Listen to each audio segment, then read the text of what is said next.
Ancaq neyləsin? İçəri girməyə ixtiyarı yox. Bu gözəl dünyaya səni bəxş edən anaya afərin, anaya əhsən. Necə fərəhlənir, sevinir ana, qapının dalından baxır oğluna. Belə də dərd olar, oğul doğasan, şad gününə yenidən baxasan. Dözmədi, istədi keçib içəri qışqırıb deyə ki, Bayaqdan bəri əhsən dediyiniz ana mənəm, mənəm onu doğub özgəyə verəm. saxladı özünü, azca qırışdı. Səvətli söhbət məzuna düşdü. Nə desin ana? Anladı balanın doğum gününün bir dəxli yox imiş oğul doğana. Olmadı bir deyən ona, bəs doğum günündə şadlıq etdiyin oğlu kim doğub, aynan kör gəlin. Bu gözəl ölkəyə səni bəxş edən anaya afərin, anaya əhsən. Dilxor olmuşdu da şadlıqdan yanan, kəndini susdu. Bu yerdə o dinə bilməz. Şəninə təriflər söylənən ana, qapının tarını aldı ürəklə. Ana ürəyini duya bilməyən, ana mahnısını çaldı ürəklər.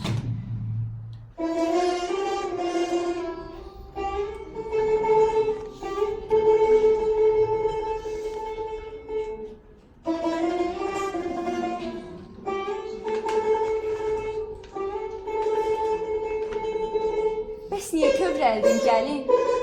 Ay gəlin, öz mərhum anam mı durdu gözündə? Bəs ana qəlbinə niyə dağ çəkdin? Axı, sən anasan sabah özündə. Yox, bundan sonra dözüb hər şeyə gəlinlə bir yerdə yaşaya bilməz. Anası bir kəlmə dedi. Çox sağ ol. Boğdu içindəki üsyan səsini və dedi. Neyləməli? Beləymiş demək. Yığdı boğçasını, düyünçəsini, qocalar evinə köçdü bir səhər. Məhkəmə qurulsun. Atılmışların uzaq, gözdən uzaq sığınacağında. Vicdanlar əyləşir o gün hakimin, biri sol yanında, biri sağında. Məhkəmə qurulsun, hökm verilsin. Hər kəs haqqını yox, borcunu bilsin. Balasını atan analar ilə, anasını atan balalar gəlsin. Həyat sınağından çıxan zirəklər haqqını istəsin, borcunu dalsın. Balaya, anaya qıyan ürəklər məhkəmə önündə niyə utansın? Xəcalət, utanmaq, namusun arın ilkin meyvəsidir. Umma sən ondan. Vicdan hakimini aldadanların qorxusu olar mı haqqiqanından? Məcəllə hökmü ilə xatırlanan borc yaxşıdır 1000 dəfə ödənilməsə. Verilən cəzanın kimə nə xeyri? Günahkar özündə günah bilməsə.